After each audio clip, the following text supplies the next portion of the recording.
I'm so sorry we're starting a little bit late, but thank you so much for coming. My name is Meg Sheehan, as you may know. Hi to everyone, both friends and new, hopefully. We are recording this meeting, it'll be on Zoom, and I want to welcome each and every one of you. And hopefully we'll have a live discussion. Our goal is to inform and inspire people and give you information about what's happening in the region and how we can make a difference. So I will not introduce myself. I think you know about our group, the Community Land and Water Coalition. We have a website, communitylandandwater.org. We started approximately 3 years ago now as an informal network of groups and individuals who came together in response to the concerns that we were seeing all around us, the rapid development in southeastern Mass, and a lot of boards and committees on the local level that had a lot of challenges. And so our goal was to inspire the grassroots networks and to inspire everyday people to take action through education and through outreach. And this is really important in southeastern Mass and in Massachusetts everywhere. But here we really have a vacuum as to grassroots groups who help everyday citizens learn about what's going on. And that's really important because in Massachusetts, land use decisions about how much forest we save, whether we allow sand mining, what are the buffers between properties, all those decisions are made at the local level. So Mass Audubon has done a lot of education about this, and we're kind of springboarding across that. And that is what we did at our last forum, was give an overview of the legislative and judicial and administrative aspects of local government. And tonight, that's what we'll be doing. I will be doing the first presentation, then we'll see a short film from the Native Land Conservancy, and then you will hear from experts in the field of land conservation and activism and learn how these two can work together to raise people's voices. We will have the speakers for 40 minutes, then we will have discussion and Q&A. We hope that you'll stick around to ask questions of our panelists and bring your concerns forward, and hopefully give us some information and ideas to help you organize your neighbors. And again, this is all about grassroots activism on the municipal level. You have access to power in your local town halls, and you can make a difference in protecting our land and water. Municipal government, as I mentioned, has control over how our communities are developed. We've got our select boards who are elected officials. They appoint many important members of boards who make these decisions. Planning boards are elected in most towns, but the Conservation Commission, which is responsible for overseeing the protection of our wetlands and waterways, our open space committees, our zoning board of appeals, all of these are appointed positions. The airport commissioners, I see some people from the airport here. These are all challenges that these officials who are appointed by elected officials are dealing with. And so that's why it's really important for you on the local level to be making your voice heard. We also promote transparency and accountability on the local government level. We think this is really important, especially in many of our small towns where things have been done, business as usual with a lot of vested interest from our perspective. So some of the tools that we talked about at our last forum, which we really encourage people to learn about, are the open meeting law, which governs meetings of public officials, and the public records law. So today we're going to hear about land conservation and how it can interact with efforts to protect our land and water, and various mechanisms that can be used, both private and public. These are all voluntary mechanisms that people can advocate for, educate their community members about. It's nothing about taking anyone's land or government overreaching. These are voluntary mechanisms. So we have private land trusts. We have Joe Falconeri here tonight, who works as the southeastern or the southern land steward for the Northeast Wilderness Trust.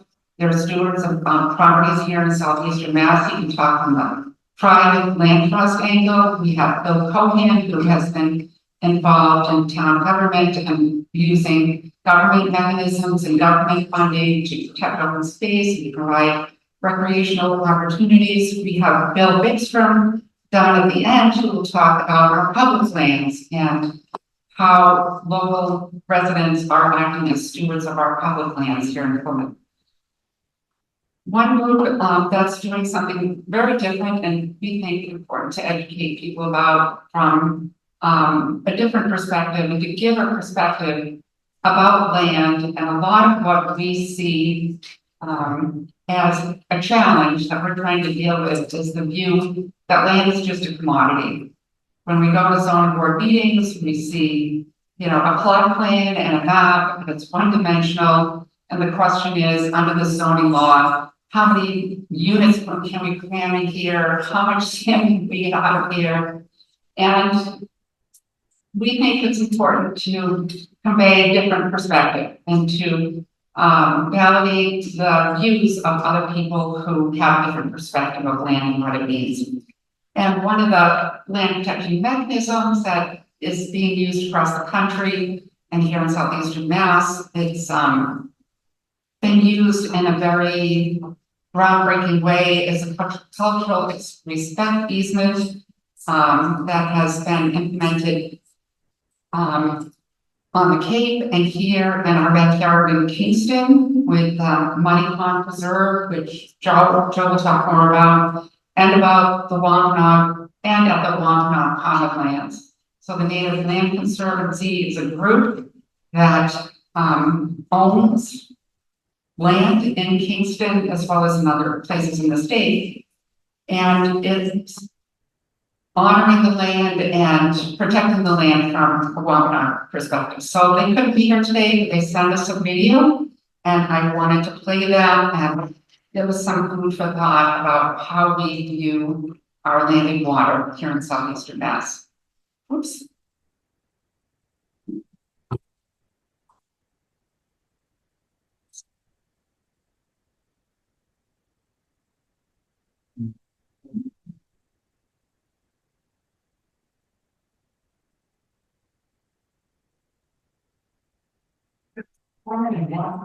Option. It is something that we are grateful for. In a lot of our prayers, we say, Manat Ka Cheek, Creator and Ancestor. Thank you for the land. For me, all of Cape Cod has a connection to my ancestors. My folks have been here since this was under a mile of ice. When you get to say, you feel the wind, you feel the sun, it is very spiritual. You know that there's a bigger purpose than just for your enjoyment to look at. What we put into the land, we get from the land. Our relationship is one of mutual respect. The land has its own DNA, and the humans have contributed to that for many thousands of years. And we know a bit about it.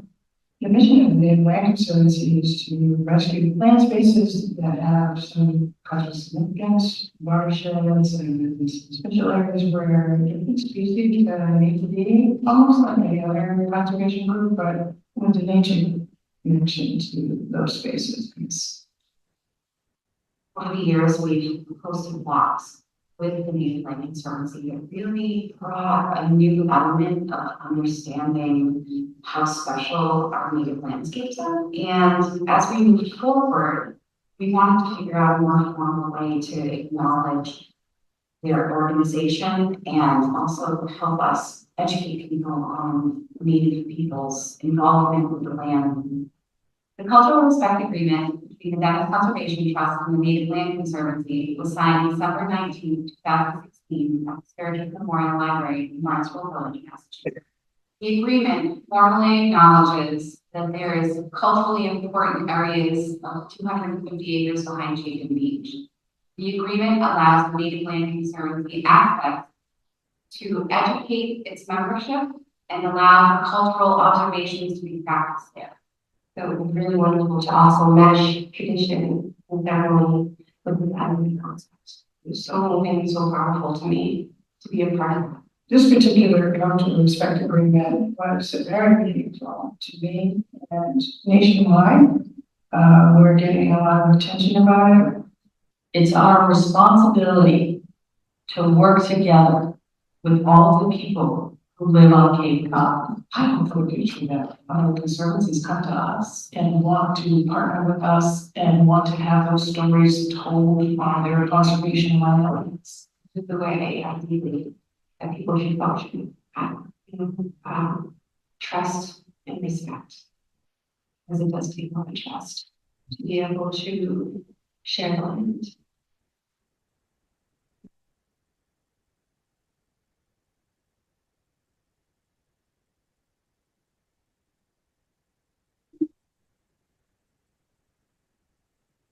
So with that moving, let's see.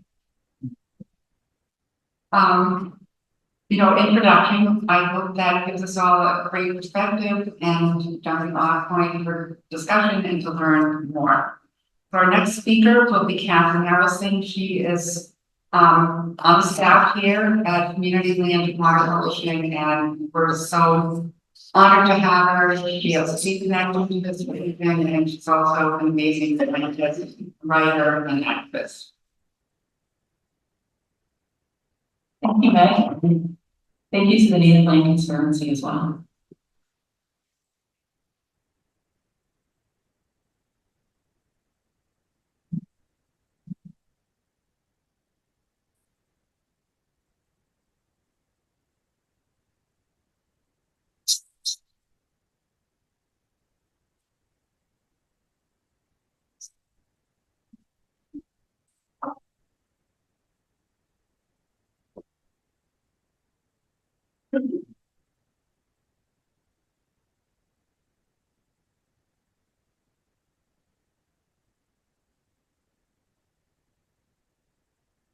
Thank you so much.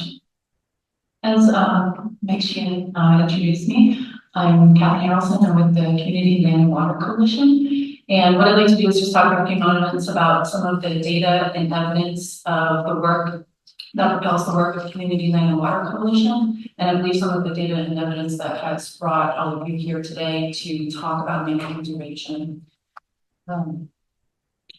So a lot of one of the motivating factors for our organization is a report that comes out every 4 years by Mass Audubon called Losing Ground, Nature's Value in Losing Ground, Nature's Value in a Changing Climate. The report started off by saying that loss of natural land is not only worsening climate stressors, but also contributing to great loss of biodiversity. And the value of undeveloped land has become even more crucial to both reducing greenhouse gas emissions and providing resilience in the face of growing environmental threats. So with that knowledge, what I'd like to present to you is some data from the report that shows land conversion rates in Massachusetts. On average, between the years of 2012 and 2017, Massachusetts lost an average of 13.5 acres of open space a day to development. However, these acres are not spread evenly across the Commonwealth. They're concentrated in certain areas. And this map shows the rates of development per municipality in Massachusetts between 2012 and 2017, with red being the highest rates of development per square mile of land area of the town. As you can see, this development is concentrated in certain areas. It's what they refer to as the sprawl frontier, and it's largely east of 495. But as you can see, southeastern Massachusetts is a hotspot for conversion of open space to developed land, with actually the town of Plymouth being at the highest rate of land conversion of open space to developed land. And so this is what brings us here today. This is what has, I think, many of us in this room concerned. Community Land and Water Coalition is active in monitoring conversion of open space to developed land. And these are some of the current areas in southeastern Mass that we're currently monitoring. areas in southern Plymouth, East Wareham, and western Wareham as well, and southern Carver. So these are some areas that are under threat of development as of the moment. From losing ground, poorly planned or sprawling development reduces the capacity of the land to perform a wide range of valuable ecosystem services, while targeted land conservation, coupled with green, sustainable development close to existing infrastructure, can help minimize the impacts. Now, what I'm going to show you next is evidence that Community Land and Water Coalition has collected about some different types of land conversion that have happened in very recent years in southeastern Massachusetts. This is one example of land conversion. This is conversion of open space to residential development, and it's a rapid land conversion. This happened in the last 8 years. What we see is the conversion of open space to residential development. So this is one type of land conversion that is happening that's contributing to the high rate of development in Plymouth and southeastern Massachusetts. This is another type of land conversion. This is in Carver. As you can see on the left, this is in the Federal Road area of Carver. On the west side of this photograph, of this aerial footage, there's open space. As you can see in 2023, this open space has been converted to sand mining. You can see a very large open sand pit on the western side of the photograph, or the aerial photograph from 2023, and you can see additional sand mining east of Federal Road and west of the existing cranberry bog, and there's more land to the southern side of the existing cranberry bog. So that's another type of land conversion that's happening in southeastern Massachusetts. These are photographs that have been captured by residents of the area. This is landscape conversion. This is forested upland that is being converted to a sand mining pit, brought down several meters of elevation as well. So this is happening all over southeastern Massachusetts. We've documented this in the report, St. Morris and Cranberry County. According to public records which we compiled, southeastern Massachusetts has converted 2,600 acres of forested land down to bare soil, what you see here. And it exposes our aquifer to contamination. Southeastern Massachusetts has lost or shifted over 61 million cubic yards of sand. So that's another example of land conversion that's going on in southeastern Massachusetts. However, there is hope. There are many potential pathways for development and conservation across Massachusetts and the region. The decisions that we make today will influence the future in profound ways. So thank you very much for being here. I'd like to turn the microphone over to our many respected speakers who are going to talk about the many potential pathways for conservation in Massachusetts.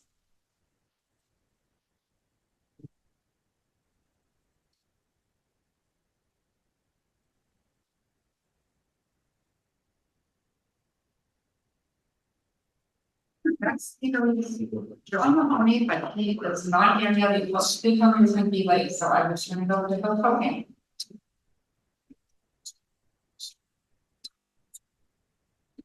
Lights. Yeah, sure. You turn the lights on, see what they're like. Right, okay. I can't see. My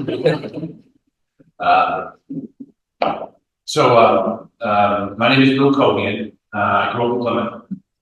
So this losing ground information is very connected to my past, to my rearing here in Plymouth. I've seen that transformation.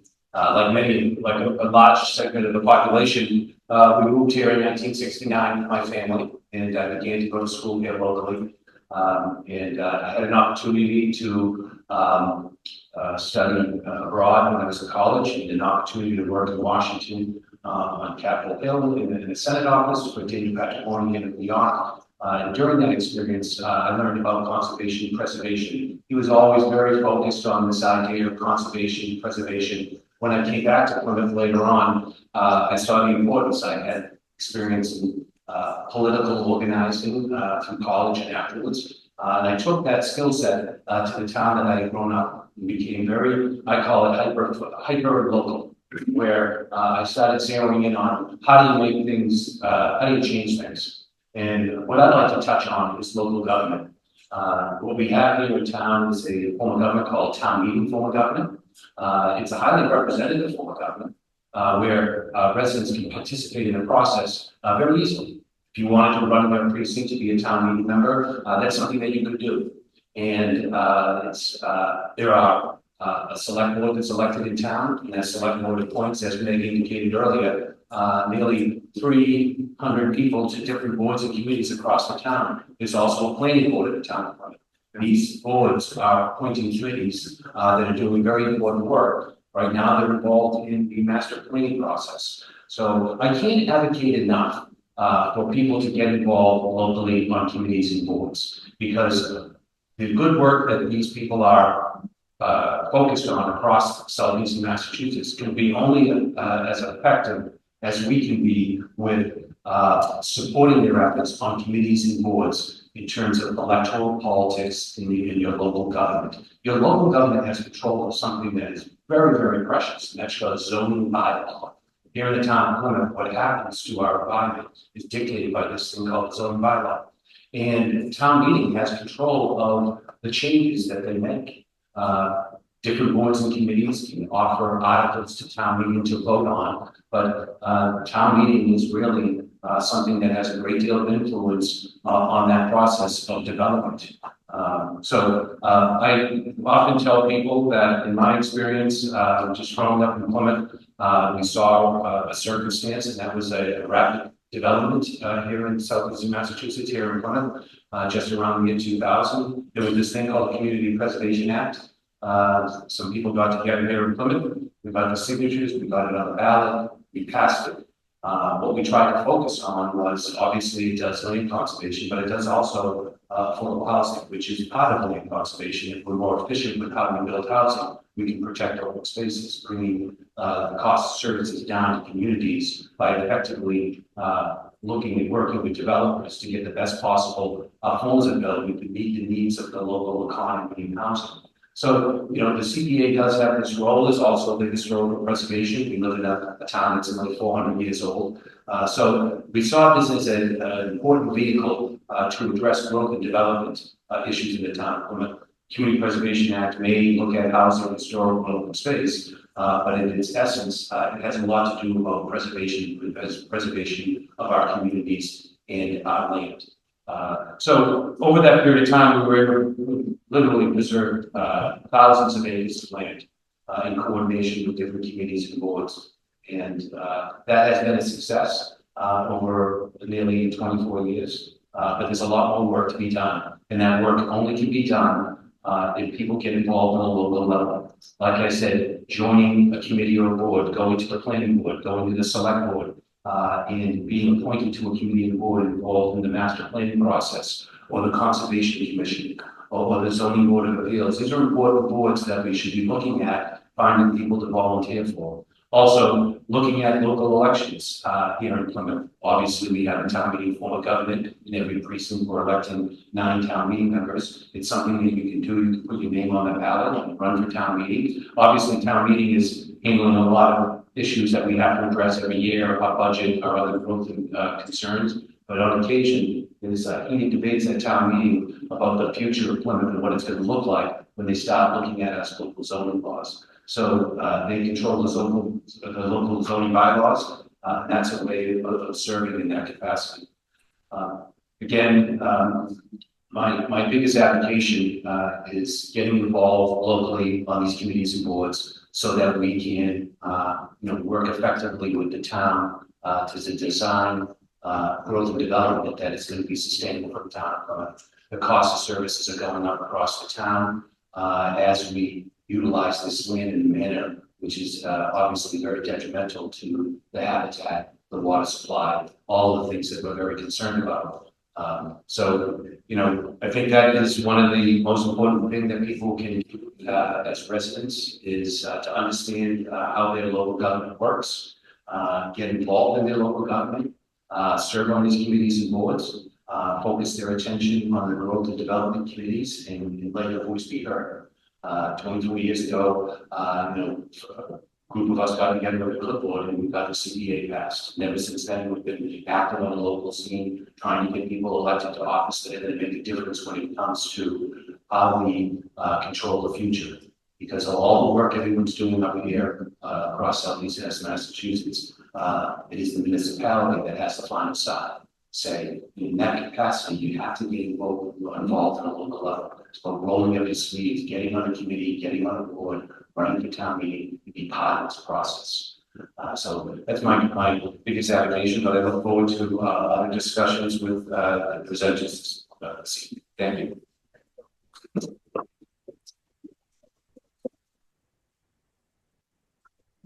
Thanks so much, Bill, and thanks for everything that you've done for the town. I can't think of anyone who has actually done more physical good for the town, from Aspire to Mother Open Space, et cetera. So thank you. And our next speaker is Bill Vikstrom from the Friends of Miles Standish State Forest, and he'll introduce himself and tell you about what he's been up to.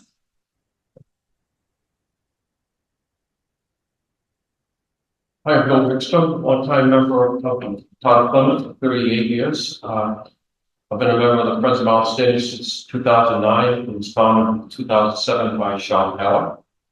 It was still a very active group. We do a lot of activities almost every week. We probably do about 100 hikes and walks throughout the year. And we're heavily into nature, and we like to really educate our hikers and participants of the really rare and fragile pine barrens habitat that we hike them. We're lucky to have such a wonderful place, and 12,400 acres. It's the second largest state forest in Massachusetts. And behind a state forest and the October Mountain State Forest is the largest. But there's a lot of land beside it. Corridors, there's land owned by Mass Wildlife, Boy Scout camps. There's a lot of land around Halfway Pond. There's a federal wildlife refuge for red-bellied cougars. There's Boy Scout camps, and there's land around Great Salt Pond. There's a really lot of connected land around Standish. But considering we have this for the rest of Plymouth, and I think we need to have more wildlife corridors and have just a better nature connection throughout the town. And it's very important to preserve what we can. We're involved with DCR on one important project. It's a little controversial, called the 10-year wildlife restoration project, well, pine barrens restoration project. A lot of trees have been taken down, but it's all in the name of restoring pine barrens habitat. And we got a major endorsement from Trevor Lloyd Evans of the Metamed organization recently. He says it's working as intended, and even better. So that's good news. We try to help DCR as best we can, but they're an organization that is really troubled by understanding. And we do the best we can to support them wherever we can. I'd like to talk about my group's concerns. We do an awful lot of hiking. We get around all of the forests, but also Plymouth and other places on the South Shore. So we're seeing a lot. We know the trails and the habitat very well. But before I do that, I'd like to talk about just pine barrens habitat. It's really rare, endangered habitat. It's the second largest type of habitat in the world, right here in Plymouth and the surrounding towns. It's really fragile, and there are many endangered species within it, but it's also very special.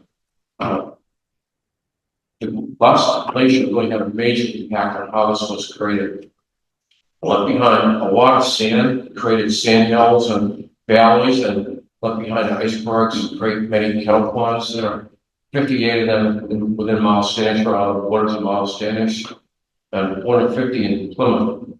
It's hard to believe, but there's ponds everywhere in this town. So that's an important part of the habitat. But also, Plymouth's also very hilly, and it's sculpted the land greatly because of the sand left behind, which is very high quality sand. And we have the biggest hill on the East Coast between here and Florida, right here in Plymouth, Menominee Hill. I don't know if you know that, but it's just how precious a habitat this town has. We need to do our best to protect it. But I'll talk about the concerns now. As Bill said, the population of Plymouth is growing, exploding. I took some notes. In 1970, the population of Plymouth was 18,608. In 1990, it grew to 45,880. So more than double the size in 20 years.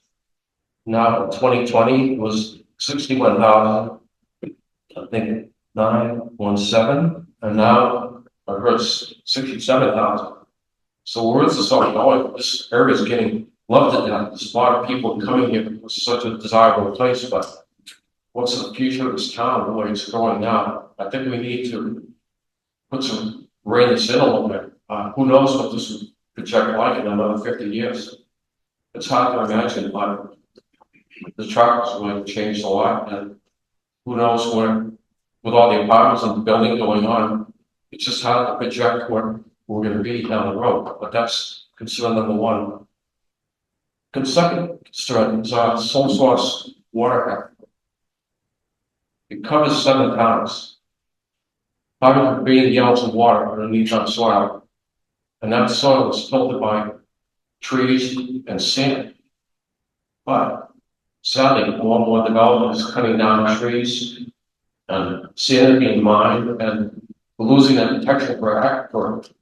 It's a sole source aquifer because it's there that all of us are using. It's one source. It's interconnected, and we have a major contamination in this aquifer. We're in trouble. It's gonna, the 7 towns that use this aquifer, it's the main primary source of their drinking water, and we have trouble with this aquifer, like they did on the Cape, particularly endangered. We need water to live in. It's primary that we keep this protected. Primary ones. Number 3. We do a lot of walking around in and about the forest and around it, and we're seeing a lot of encroaching by non-applicable development. A lot of that sand running around for our big ones, in massive way, just staggering amounts of sand being taken out. This is sand that was left behind by our last ice age. It was a gift to us, but it's being mined in a really accelerated way, and not just in Plymouth and Carver, but all over southeastern Mass, and it's just almost out of control. It's a windfall to the owners of land that have that, but there should be more regulations to try to curtail us or keep it in check. The sand is what really protects the aquifer. If that's gone, and we shot an example on a photo of how close we got to the aquifer level, and who's watching over these developers, sand mines, what are they doing here? Is anyone really watching them, what they're doing? I think it's all about greed and them getting as much sand as possible out of their resource. And I think it needs to be curtailed and monitored. Number 4 is more property protection.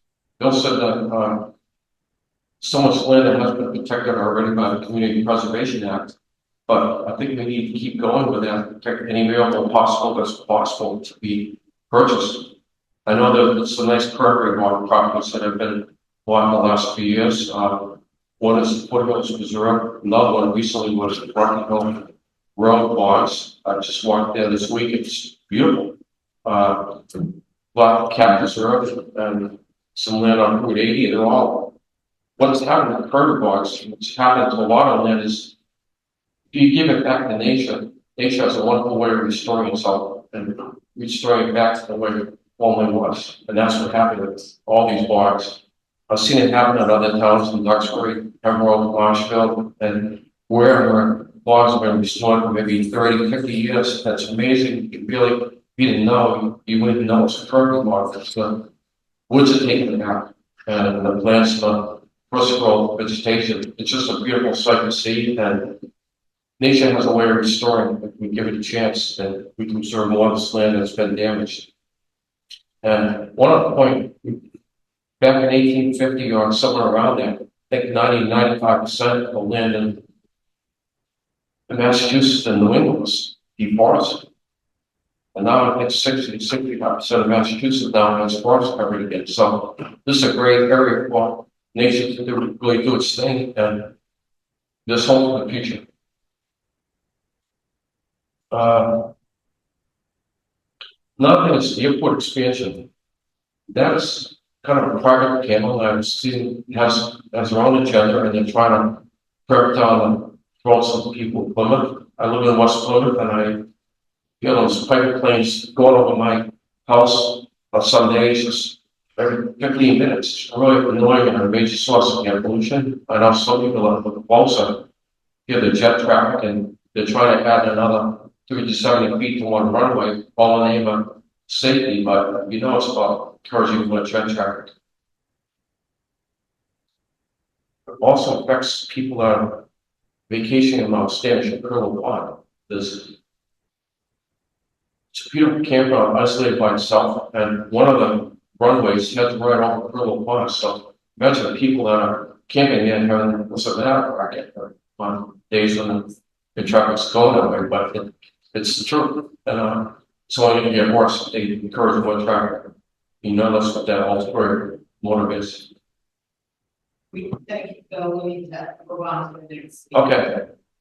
I'll say one more sentence. One of my mentors in all my high school that was Malcolm McGregor, and the late Malcolm McGregor. He was a wonderful man, and he did a lot of planning in this town. And one thing he always stressed on me was we need to protect our forests and our water sources.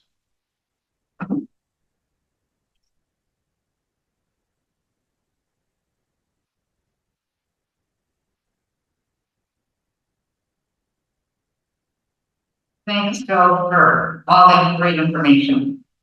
Our next speaker is Joe Gallieri, Southern New England Land Steward for Northeast Wilderness Trust.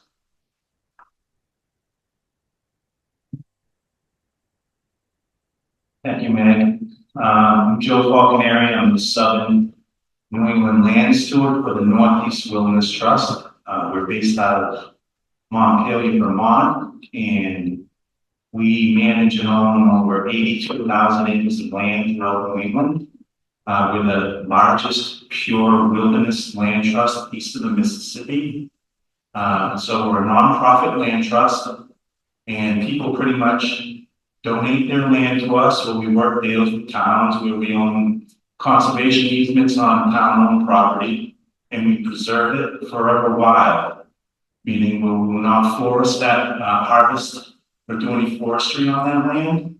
It stays forever wild and for forever, which means that nature is allowed to dictate itself, where the human hand kind of stays off of it. We just allow it to evolve on its own. And we consider the forest the evolution of the universe. It has many profound lessons and values that we're all here talking about: clean air, clean water, biodiversity protection. And we believe those are great values that the community needs to be reconnected to. And here in Plymouth, if we're from here, I'm from Middleborough, born and raised.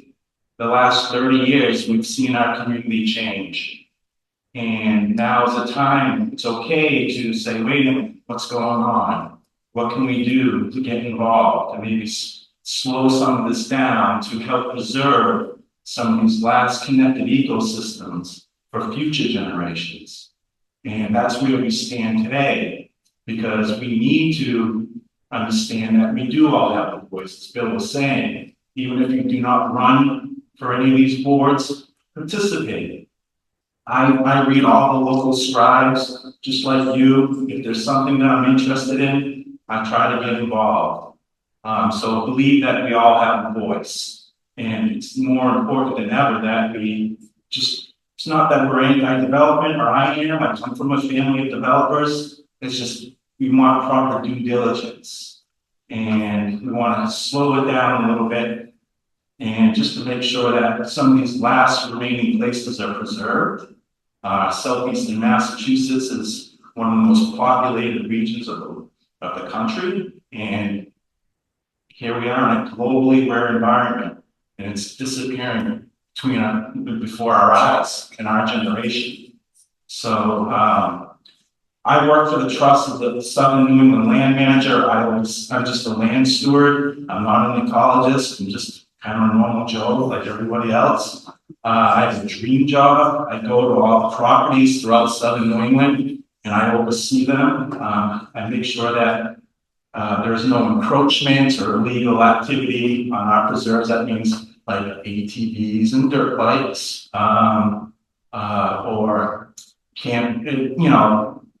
illegal trespass, camping or whatever it may be. But my job is to overlook those properties, so I'm up in the woods all day long. I grew up in Middleborough and I've seen so much change. Meg invited me here to just tell a little bit about what it is I do as a land manager. In Kingston, I oversee the Muddy Pond Wilderness Preserve. It's 322 acres, right across from the Sacred Heart School. That's, believe it or not, a future old growth forest that's never going to be touched.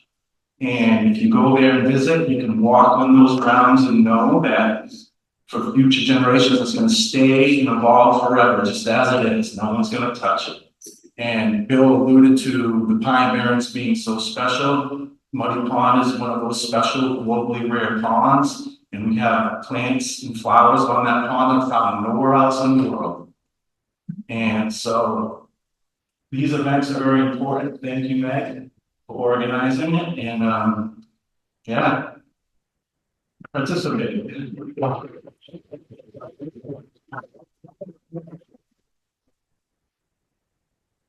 So I see our esteemed select board member has been able to get here. So John, if you want to give a few remarks, and then we'll hear from Emily, and then we'll have our Q&A.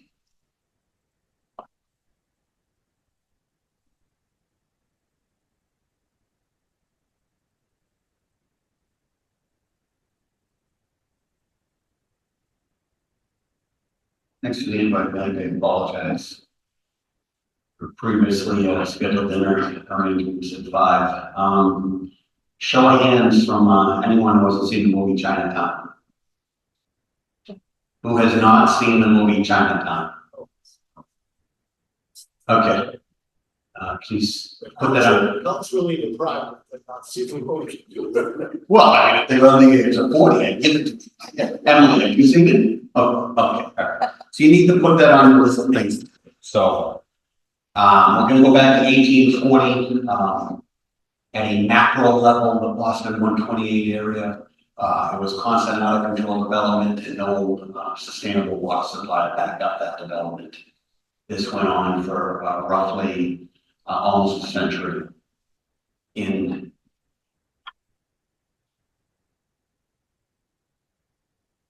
1848, Massachusetts General Court, the official name of the state legislature, authorized the construction of an aqueduct, and they established 3 important policies which remain in force today.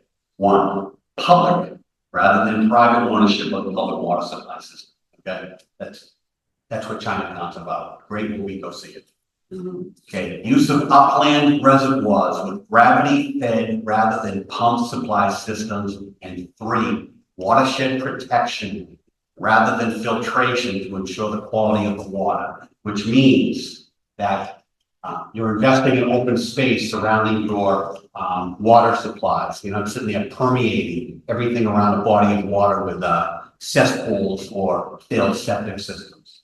Okay, so the unsustainability of the water supply for the 128 Boston area continued for almost a century, and then finally what happened was in the 1920s or early 1930s, the Commonwealth showed up 65 miles west of Boston, and they put up a dam. They created the Quabbin Reservoir. Okay, and the state of Connecticut sued. They lost.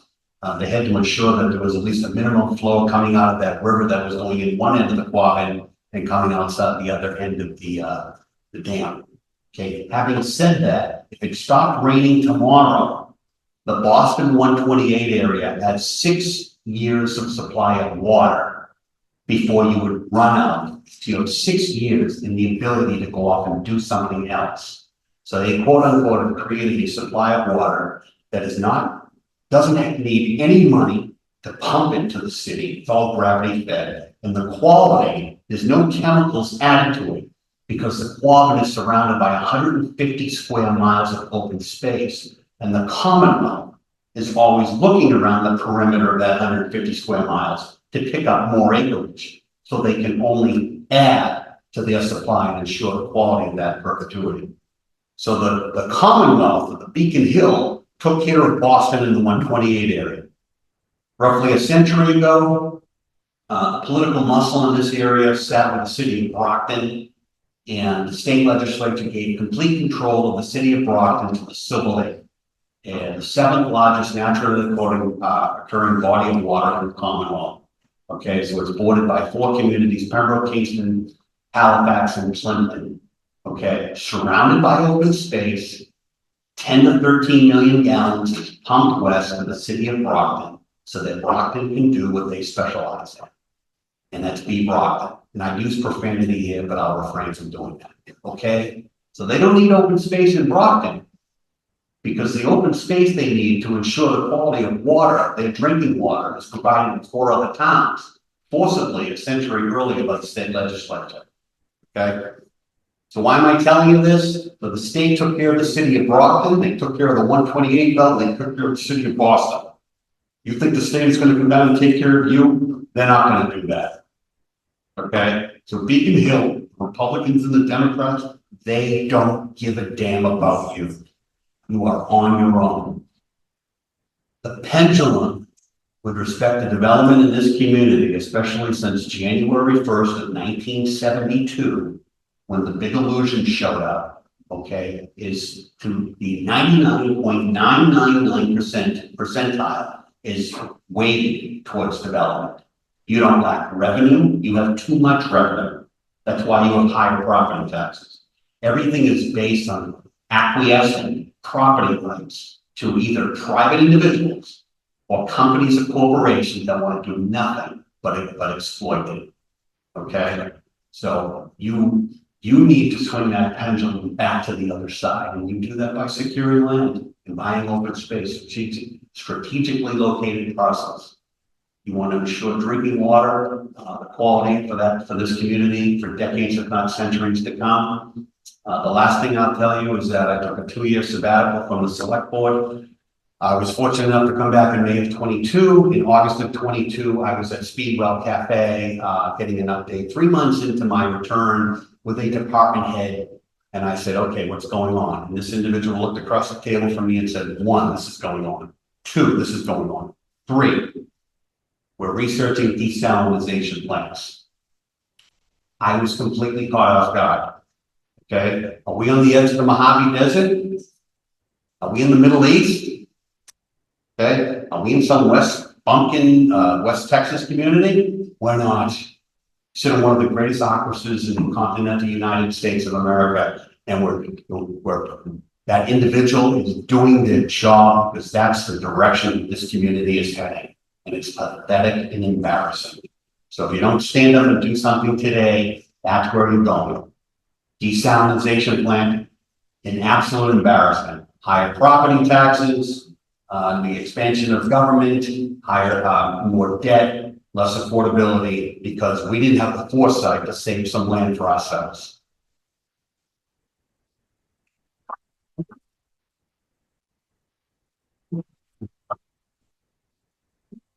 Well, thanks for that history, and that is never heard about desalinization of our salt water to provide a water supply in Plymouth.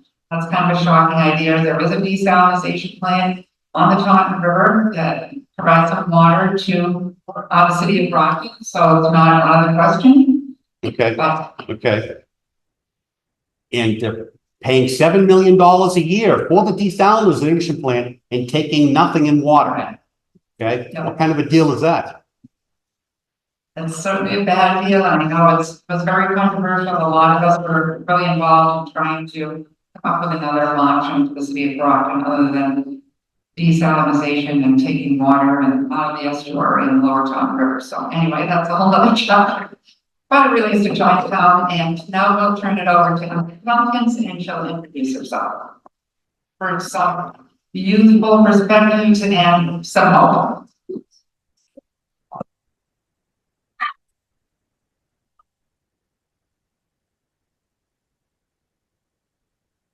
Hi, everyone. Thank you for inviting me to speak tonight. My name is Emily Tompkins. I'm on the board of Sustainable Plymouth. I'm on the Plymouth League of Women Voters Board as well, and I serve on the town's Advisory and Finance Committee. I'm speaking to you tonight as someone who's focused on community engagement and education, and I'll share a bit about my own interests and additional information about Sustainable Plymouth.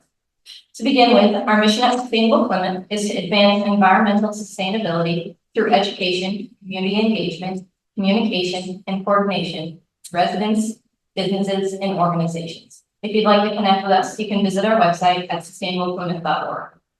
To further our mission, we have 4 active working groups, and any member of the public can drop in or join us anytime. All you need is an interest. These meetings typically occur once a month virtually on Zoom, and you can find them on our website calendar. The Plastics and Solid Waste Reduction Working Group is led by Ken Stone, who meets with the town's Department of Public Works every month to collaborate on improving Plymouth's recycling and waste management practices. This group is also about to send around a traveling recycling display to educate the public on what is and what is not recyclable. So keep an eye out for that at the library. That'll be its first stop. The Education Working Group collaborates with schools and the library to engage students on environmental issues. We're now brainstorming how to educate and engage adults beyond the echo chamber of Plymouth's environmentally minded folks. So please join us tomorrow night at 7:30 via Zoom if you'd like to join the brainstorming. The Open Space Pollinator Pathways Working Group connects garden enthusiasts and is working on the Plymouth page on the International Pollinator Pathway website to showcase the vibrant pollinator gardens throughout our town. And finally, the Water Quality Working Group brings together local water experts and interested residents to follow the various water quality issues in town. This includes the Camelot Drive wastewater treatment proposal, the Pilgrim Power Plant decommissioning, cyanobacteria issues in our ponds, and the potential impact of new development on our aquifer and drinking water supply.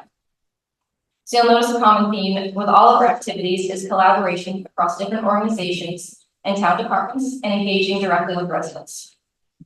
Now I'll highlight some recent successes we've had from this approach. In 2021, Sustainable Plymouth was one of a handful of grassroots organizations that successfully advocated for the town to declare a climate emergency.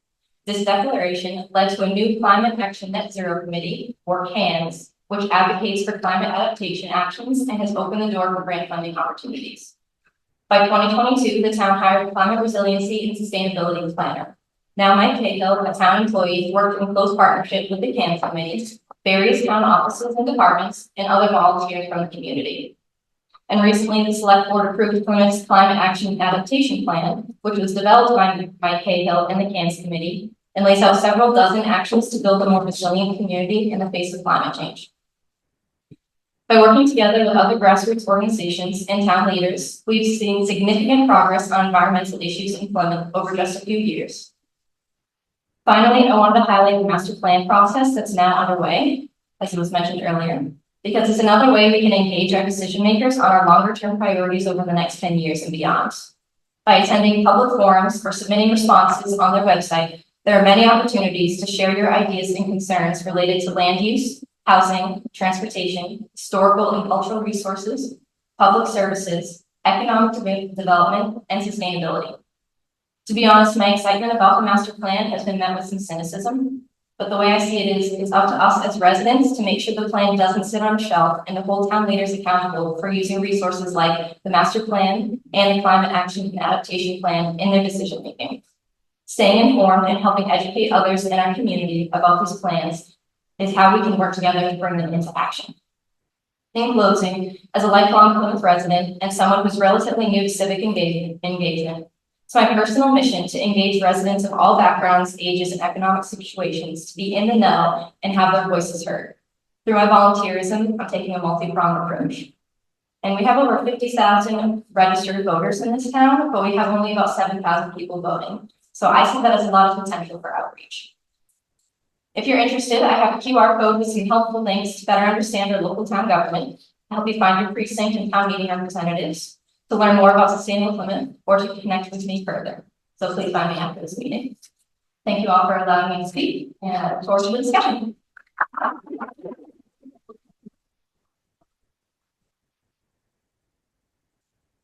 Thank you so much, Emily. That's a really impressive list of accomplishments and projects. So now it's time for our Q&A, and we have from 4 until 8, but we don't have to stay there for that long. we thought that we'd take questions from the audience and you can direct them to any member of the panel here. If you have a specific question about a specific topic, or I will facilitate it. Ask a certain person to answer the question. So with that said, any questions, comments, concerns? And that, Steve, Hesse. I had a question on the San Mighty. Who, I know it's privately owned land, but who has oversight of that? So earth removal is regulated in Massachusetts on the local level.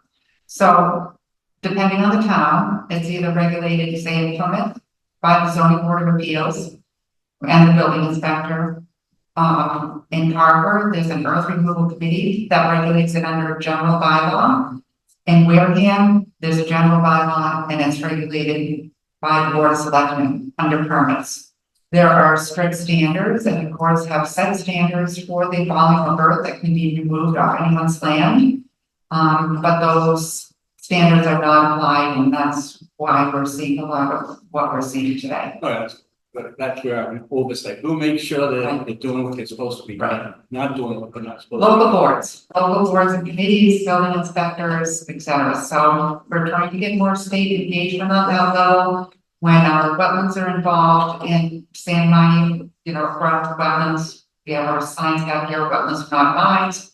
We're trying to advocate and use those wetlands protection laws when we can. Thank you. You're welcome. Thank you. Next question in the back, John. A question for last week or the week before, and despite what the chairman was pretty adamant about overdevelopment, especially in the Benny's area, and for overdevelopment all over. It seemed kind of strange, because it's been in town for a long time. It seemed like all of a sudden we realized the town was overdeveloped. The select board points going forward the conservation committee that has a direct influence on the development of the town. Short time I've been here, seems like those boards are heavily skewed to pro-development. Now, as a select board, you control who gets onto those boards. My question to you, John, is will you in the future be vetting your candidates to see if they have a more balanced approach to development, conservation, and protect the aquifer? It isn't just buying up the land. It's saying, let's buy more land. It's approving people on these boards who will have development. So you don't have to buy the land, just don't build on it.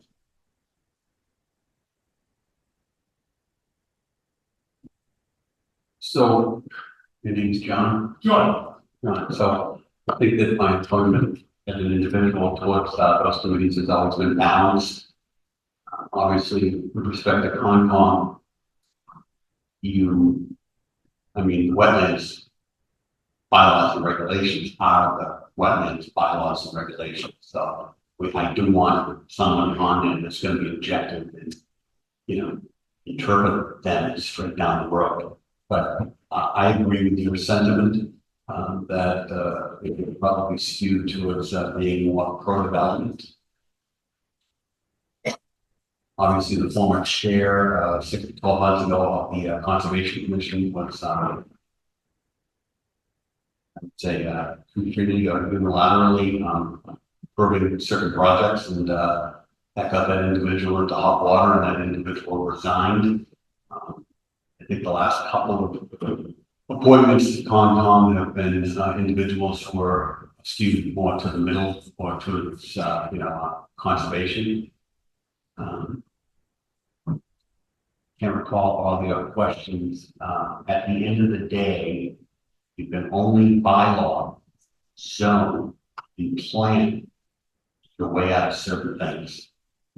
Some point in time, if an American wants a piece of land, and if their intent is on developing it, they're gonna get to do that to some level. And I just, community has not been proactive enough, again, since the Grand Illusion showed up on New Year's Day of '72. What I mean by that is, back then, up until 1974, the fiscal year ran with the calendar. From 74, there was a transition to the fiscal year beginning July 1st. Okay, so on January 1st of '72 was when the House of Cards hit the budget in this community, the power plant. Okay, you've never recovered from the 1970s, and it's okay to have some development, but you got to have some land for yourself too. And the community has never done that. Pilgrim showed up in 1620. You look at this 1970 census, we had 18,000 people in the community. It took you 350 years. You doubled that in a decade. That's never happened in New England history. And you've never recovered from that. And you keep chasing something financially that never existed. We took on almost $2 billion in tax revenue, 48 payments from that entity, nothing to show for it. The day the plant opened, the plant was closing. So I can go into numerous other examples. You want ultimate control. You want to be able to dictate everything that occurs on a piece of land. You own it, and then you control it. And that's what I advocate for the community. We've done that. It's a couple of decent examples, but few and far between. I don't know. Would that make it worth anything? Yes, there are ways to control the development so that it just doesn't go up willy-nilly. They can do anything they want. Other towns have been pretty good as far as So, John, I went to a political event a month ago. I predominantly only went because the lieutenant governor was on the invitation. I got my 2 minutes with the lieutenant governor out the parking lot. And I told her, okay, you've conducted an experiment for 55 years, 40B. It was passed in 1969. At some point in time, you've got to go back to that and do an evaluation. What works and what doesn't work. It is inherently unfair to have that abomination across 350 communities, one size fits all. It doesn't work that way. Affordable housing in Dennis is different from Boston, it's different from Worcester, it's different from Amherst, okay? And I told her, it's inherently unfair that mobile homes don't count. They don't exist towards any community's affordable housing stock. The individuals that live there don't exist. And then these 40Bs are forced down our throat. There's no, they don't look at the I'm not sure, I was asking about Sorry. these. I'm saying, some of these things, John, are ultimately a state mandate that we can't control. But is this I think you're talking about projects that appear to not have a rigorous review, and we do, I think some people see a lot of rubber stamps for big projects and kind of question how that happened. I have a question, John. I'm just wondering, so are you saying that majority of land in Plymouth has been privately owned, rather? Not forever. Well, for a good part of time? And why is it so privately owned? Large swaths of land? Well, I mean, haven't the town decided to control the land and the land? Do you need to have the question repeating? Yes. Okay, you want? Oh, the way. oh. My question is, so basically, the majority of land, a lot of land in Plymouth is privately owned. Right, the town has no governance over what the private owners do with their land. So people can buy all the land they want. correct. That's the system we live in. Showed up Just on. in Plymouth or just a system overall? Well, Go. it's subject to zoning laws, right? Well, and then zoning laws are set by community. Correct. So the value of the community is indicated by the zoning laws and what they want the community to be. The value? The way the land is used set by the zoning board, it's selected by the select board.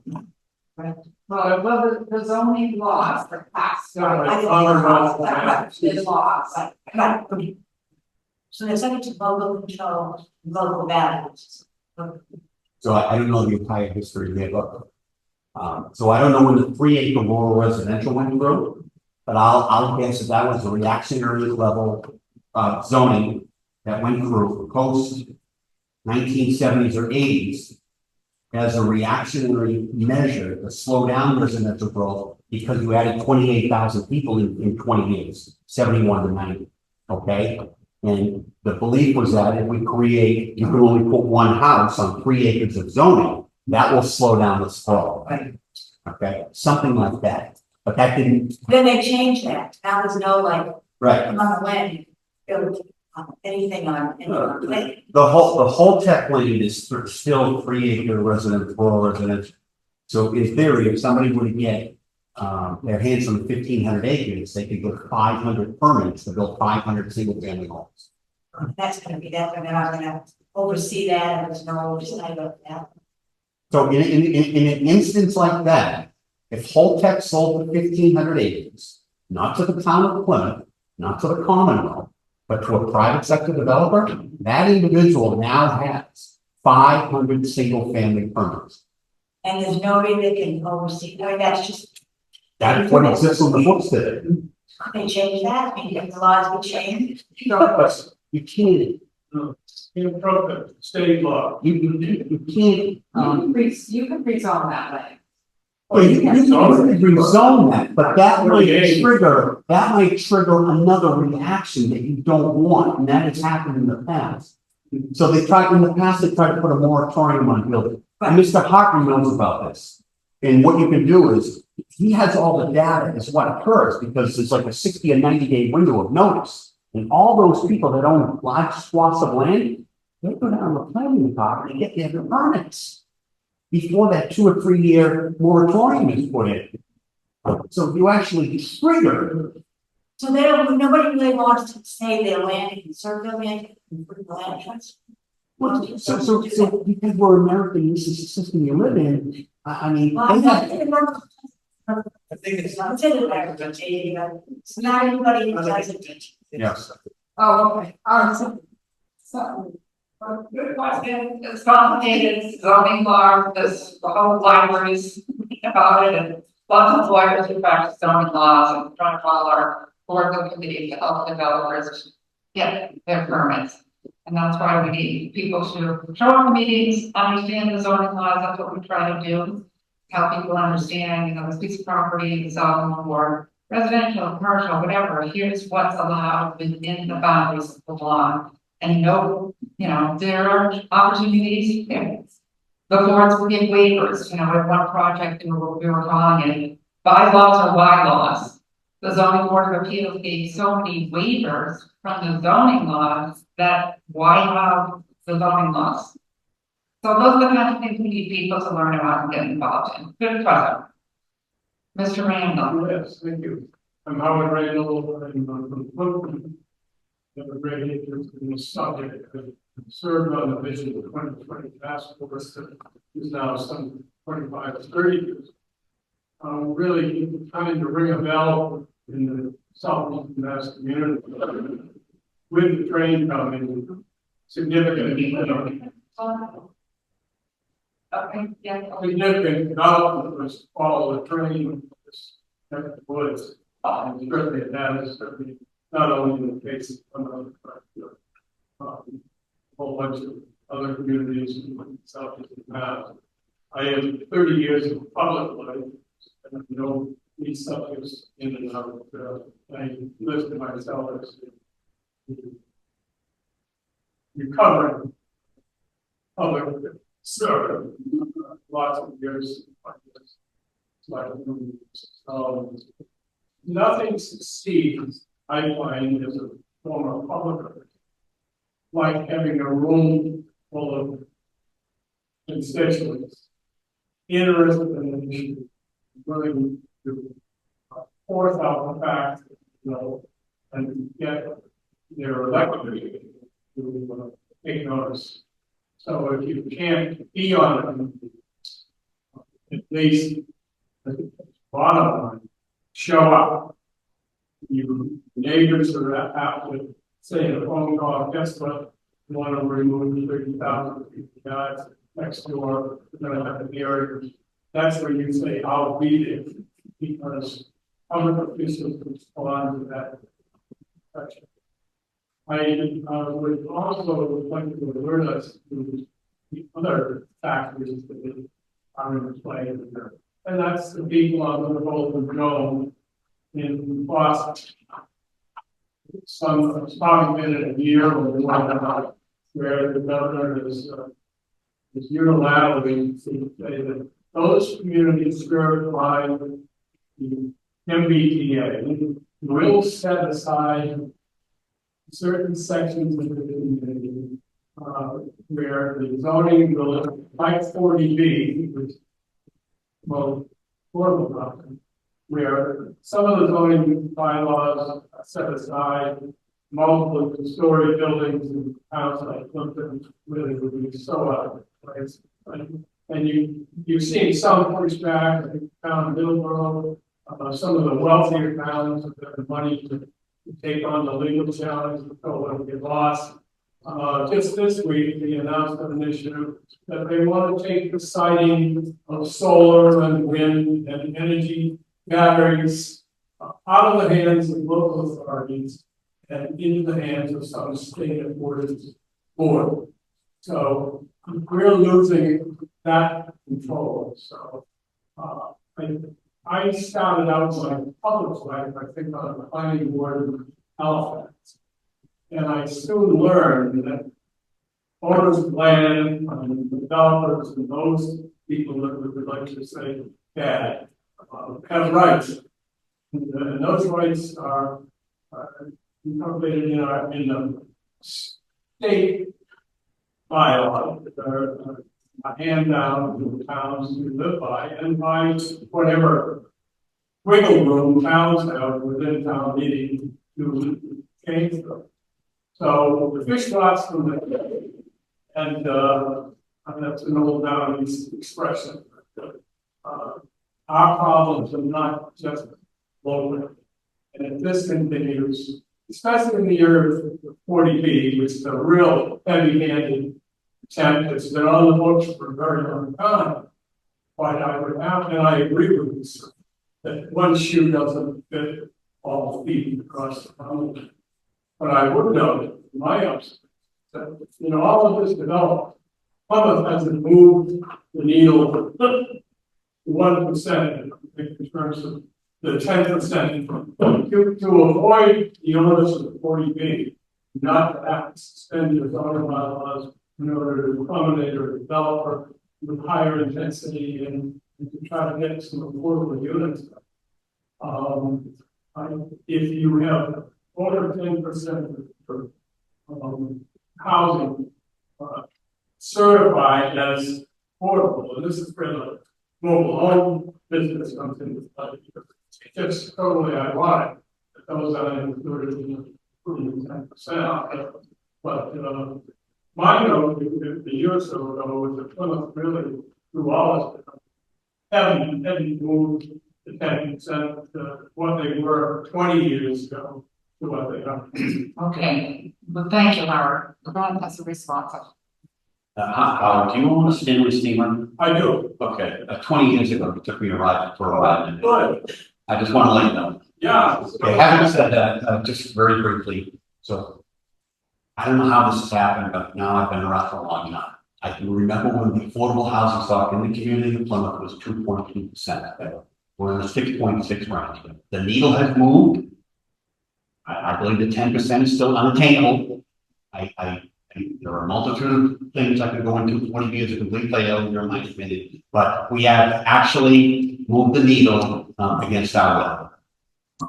Just to give a little overview, I think we're throwing a lot of lingo around here. So 40B is the section 40B of the state zoning law, Mass General laws that, and I'll just try to summarize it, but requires a community to have a certain percentage of housing that is considered affordable. And if you don't have it, then a developer can come in and basically get a waiver from all the zoning laws. Not from the wetlands laws, but from most zoning. So I think that's a lot of what we're seeing in Plymouth, in some of these larger projects like Oasis, the Walk.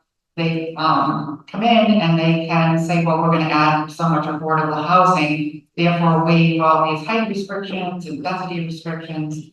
So it's a complicated area of zoning law, but it's, something you have to deal with and doesn't change the requirement that we try to protect land and water. Just to add to that, again, it's local politics. You know, who you elect as your state senator, your state representative, they would be held accountable, make these decisions. 40B came into existence almost 50 years ago. It's not been altered. The reason for that is because there's a problem of this lobbying industry or being held, the building industry. The building industry likes for me to be place to their advantage. So it was a bill that was passed in the 1970s when people were leaving the cities, moving to the suburbs, and the legislature, Justin Stone, wanted to make sure that there was affordable housing not only in the cities but in the suburbs. And the suburbs was not going to be just a place for people of affluence, that it was going to have a diversity in housing stock. So they came up with this 40B idea.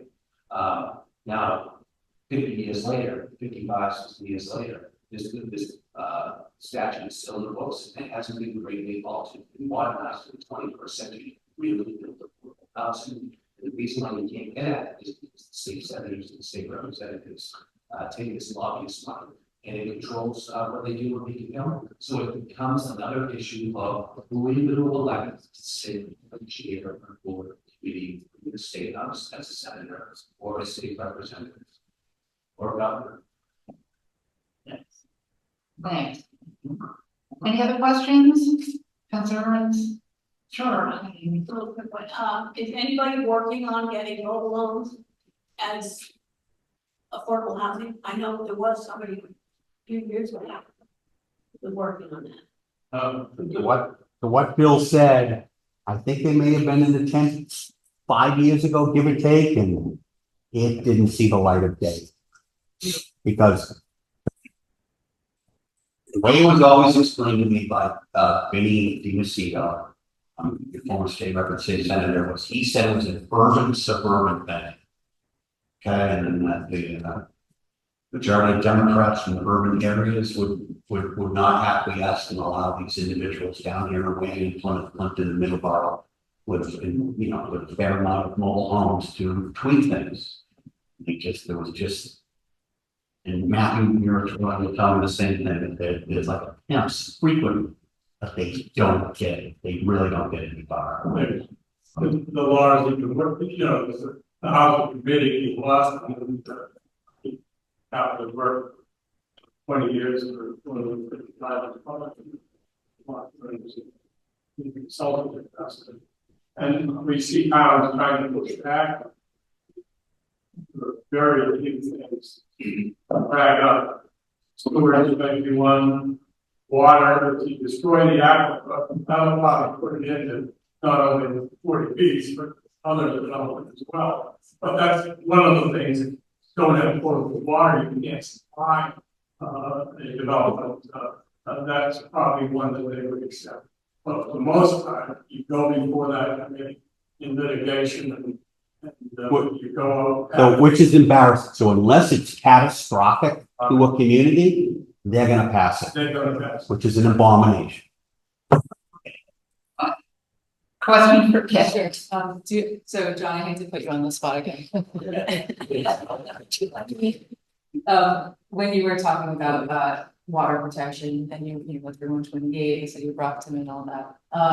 Do you think that it is the responsibility of the towns to acquire open space for the sake of the water protection? Do you think it's the responsibility of land trust to acquire space for water protection? Or do you think it should be a regional effort to acquire space for water protection? First and foremost, I think it a whole bunch of the time.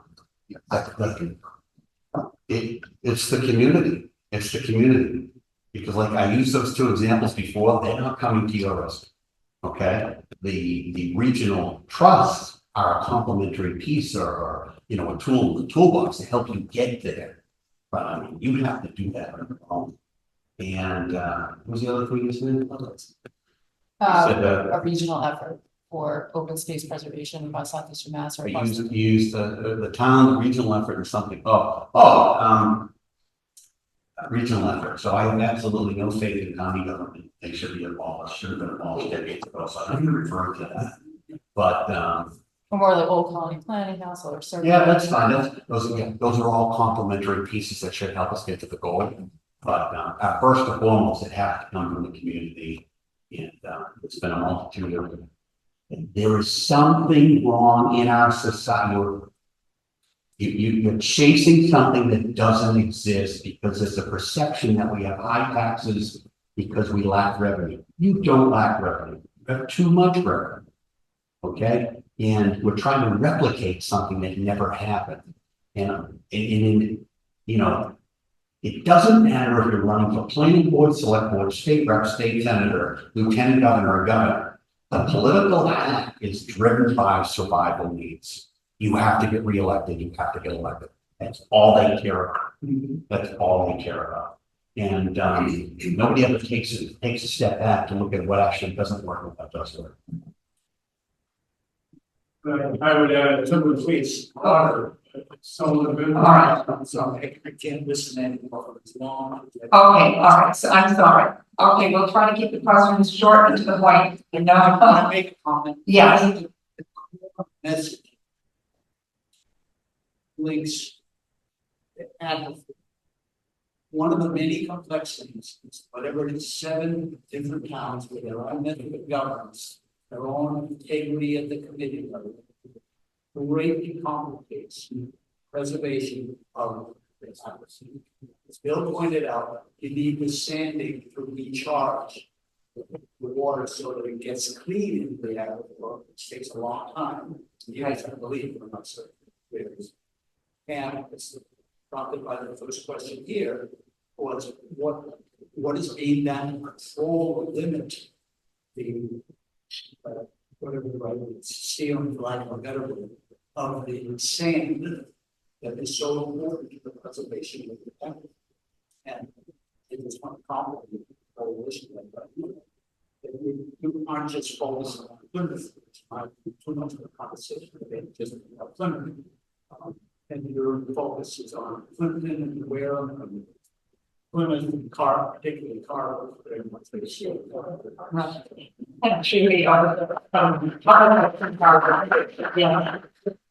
It is like they said, 199 square mile aquifer, 7 towns.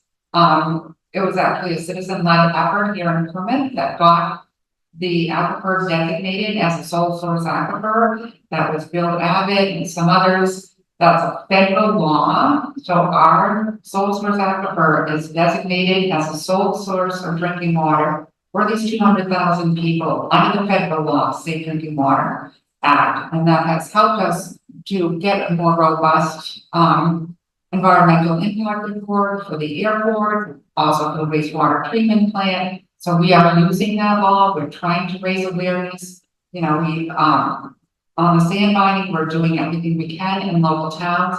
We have 110 sand mining sites, more every day. My phone rings off the hook. Local governments are not doing what they should be doing. We are against a huge industry, the concrete and manufacturing and building industry. This is nothing new. 2014, Emily Clark and the Old Colony Memorial wrote a story. Is Plymouth the sand mining capital of the South Shore? Not only of the South Shore, I would say, like in the Northeast, in the US, in the Northeast. Reed Custom Soils, the A.B. Makepeace Transportation and Trucking Hub, and South Harbor is the largest aggregate mining and distribution facility. And so they are mining all of their 12,000 acres of land, A.B. Makepeace's.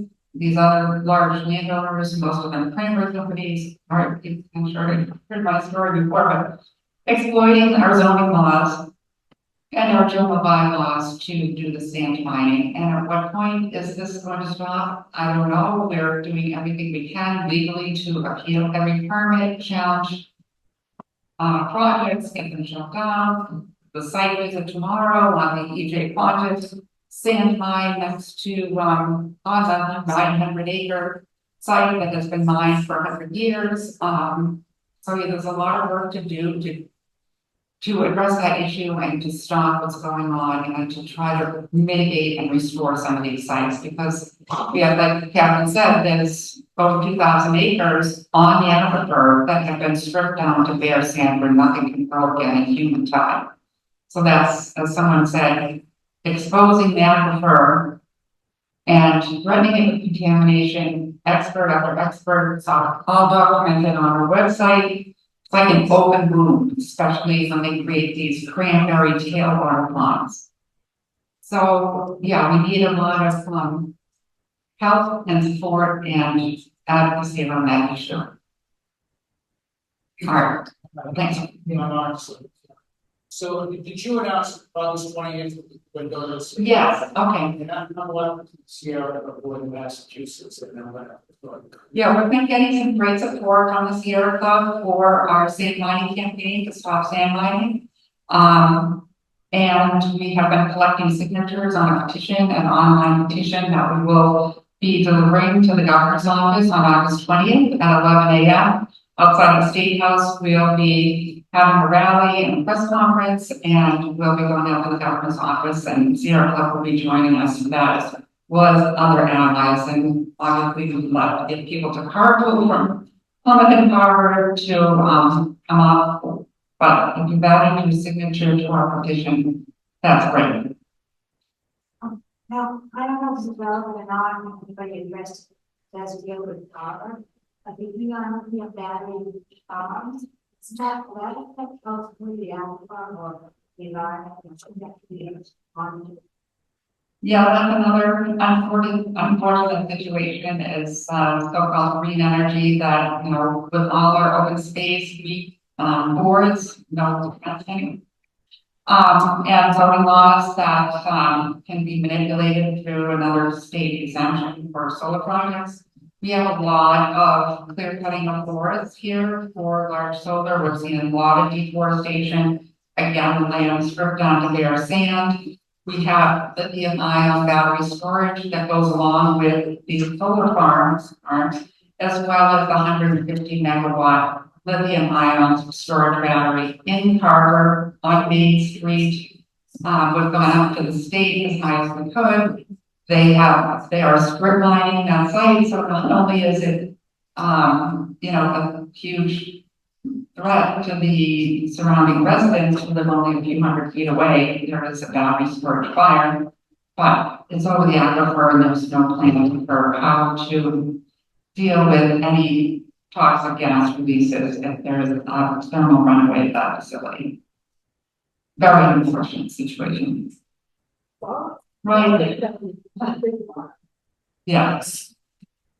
We've been working on that very hard the past couple of years. It is sadly a kind of a precursor of what's to come with this new legislation that, in fact, the House just released their bill today that will strip away a lot of local power over the siting of solar and battery storage and wind. Another, way that our zoning laws and our local home rule power is being diluted, just like with 40B and with the solar exemption and Dover Amendment and all of that. So we really are in a crisis, I would say. It's really a pivotal moment with all of these threats to how we use our local home rule powers and zoning to control what kind of community we want to have. We're getting close to the end of the night, people kind of drifting out. Make sure if you want a sign that you pick up a sign. If you haven't stopped at our resource table, stop there. On the back of your agenda is a feedback form, so it always helps us to know what was of interest, what would be of interest in the future. There's an airport literature that came after most people were here, so take a look at the table on the way out, and Meg's gonna do a donation pitch. Yeah, we definitely need your support. We need volunteers to help us organize our volunteers. And we are a nonprofit group. We are volunteer led, and we definitely appreciate donations, tax tax deductible donations through our website, or talk radio. But yeah, I want to put out a pitch for the airport, okay? Lisa's here from Take Back Our Plymouth Airport. So there's a flyer in the back, when we came late, but we do want to keep up, make sure everyone remains aware that the Plymouth Airport is trying to do an airport extension.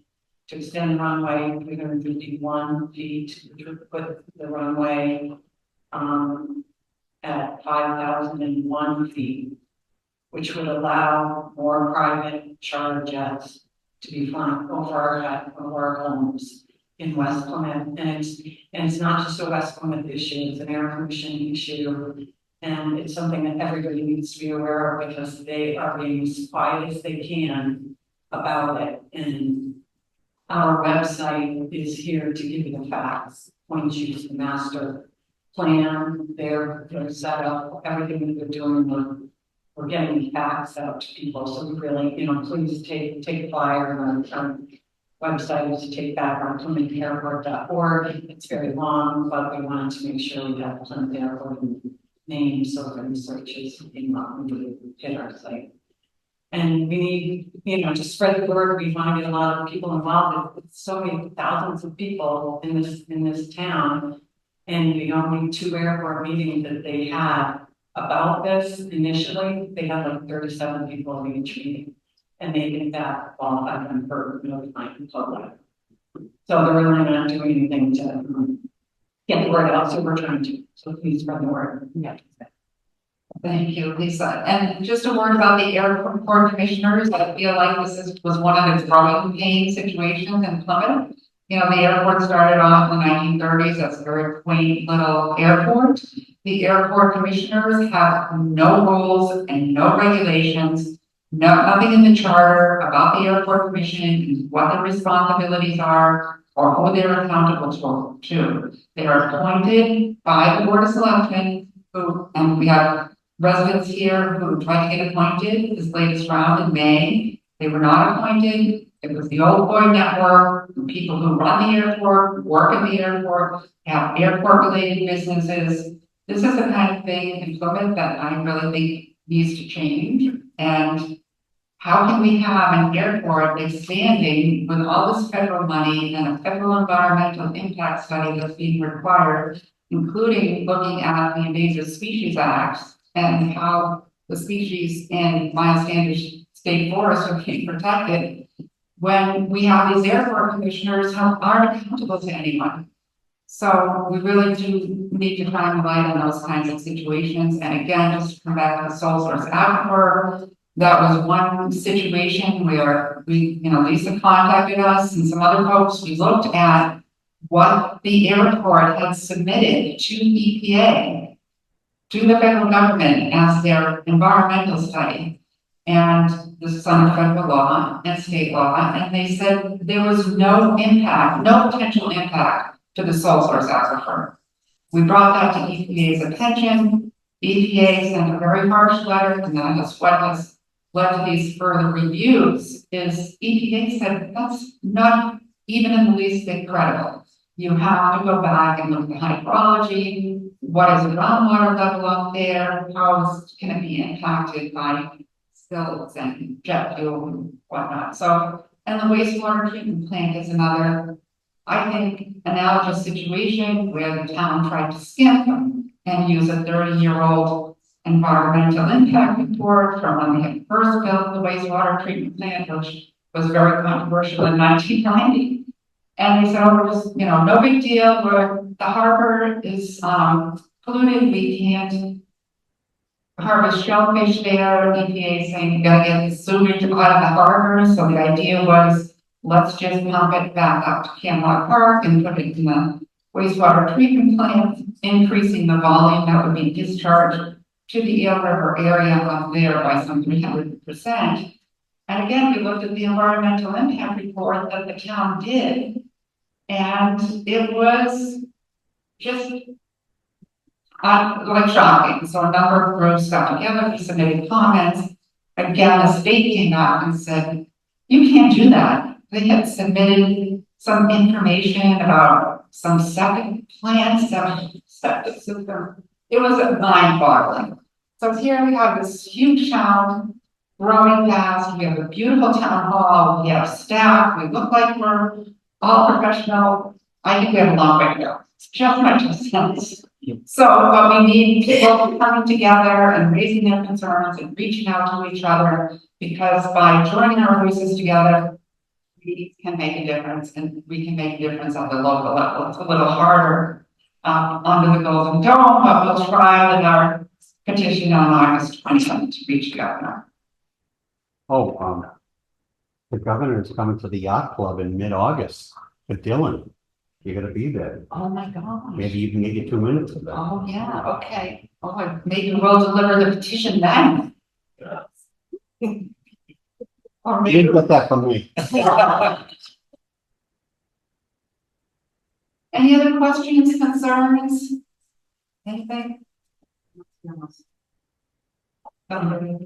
Well, thank you everyone for coming. Please reach out at any time. Like I said, we always need people to investigate. You know, there's a couple of landmines, active landmines in Plymouth that people have reached out to me about. If anybody wants to help do some research about those, go look at the permits. I will pass on a tip of information I got today. Apparently the building inspector in Plymouth has resigned. This is one department in the town that has had a lot of involvement in issuing sand mining permits. And I've been trying for years to get enforcement formally through the building inspector. We were able to disclose that the permits for the 200-acre sand mine in South Plymouth that was granted by the town in 2014 had expired, that there were no inspection reports, something like 40 or 50 quarterly reports were missing. The building inspector repeatedly said at the public hearings that he thought the inspection reports were voluntary, which the ZBA itself did not believe the year. So those are the kinds of things that have been happening. I've just heard, you know, more from the folks on Brayley Lane, where the building inspector granted a permit to put a prairie bog on top of the hill up there with no special permit review. It's clearly not a place for cranberry bog, but that was exploiting the zoning law exemption for cranberry agriculture, and the community, the council, the houses around are all being flooded out. The town has been to court 3 times to get an injunction against the sand mine and to get the landowner to do something to mitigate the flooding. 3 times the company has been held in contempt of court, and this was straight from the building inspector's office. That permit was given. You know, we're creating these situations where even when the town stands up to try to mitigate some of this damage that their own officials are allowing, they can't even stop it. So that's a situation where I think we really need more transparency and oversight. I have more stories. Tomorrow night, we will be at Harbor Town Hall, and we have brought some request from zoning enforcement against that building inspector because AP Main Pieces Reed Custom Soils division is operating a trucking and freight terminal for the sand and gravel that they're extracting off of all of their lands, as well as using it as a shipping hub for land sand that is mined off other properties, other landowners are bringing their sand in there. Anyway, we've got a situation where there's 2 square miles of sand and gravel mines. We've got 50 trucks a day coming from these different mines. We've got 250 trucks a day leaving there, loaded with sand and gravel, and they don't have a zoning permit. They have a zoning permit for a manufacturing building.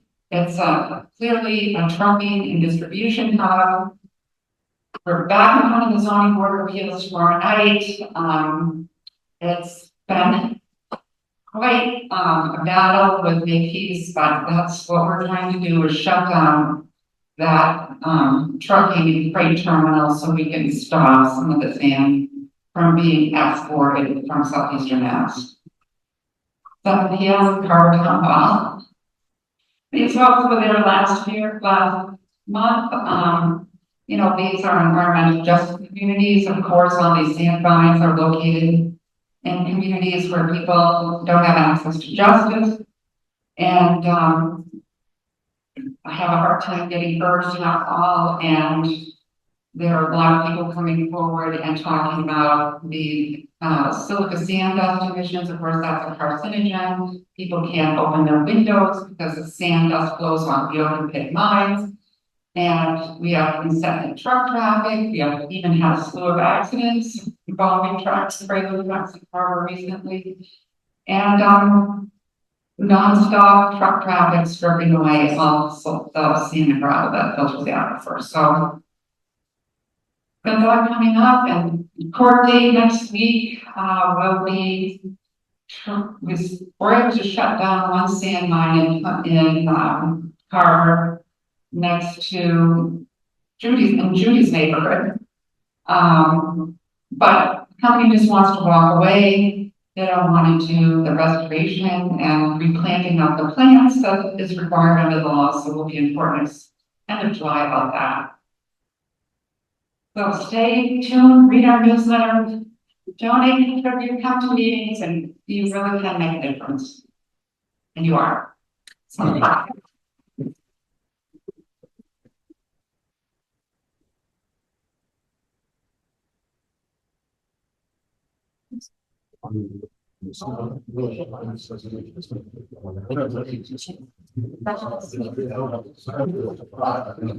But yeah, well, that's my and yeah. I'm sorry. It's like, you know,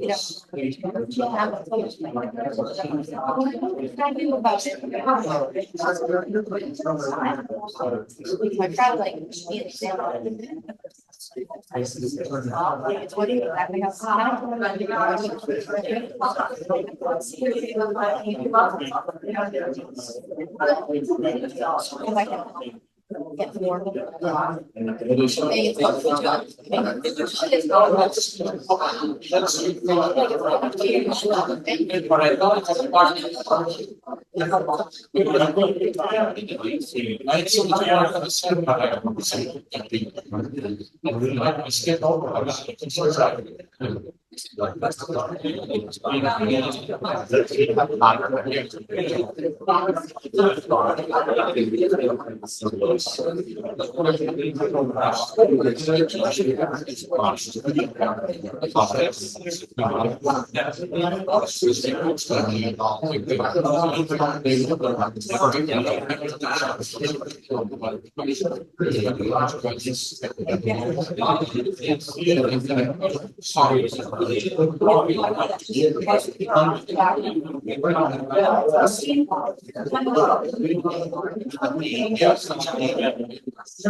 So I got a lot of you. You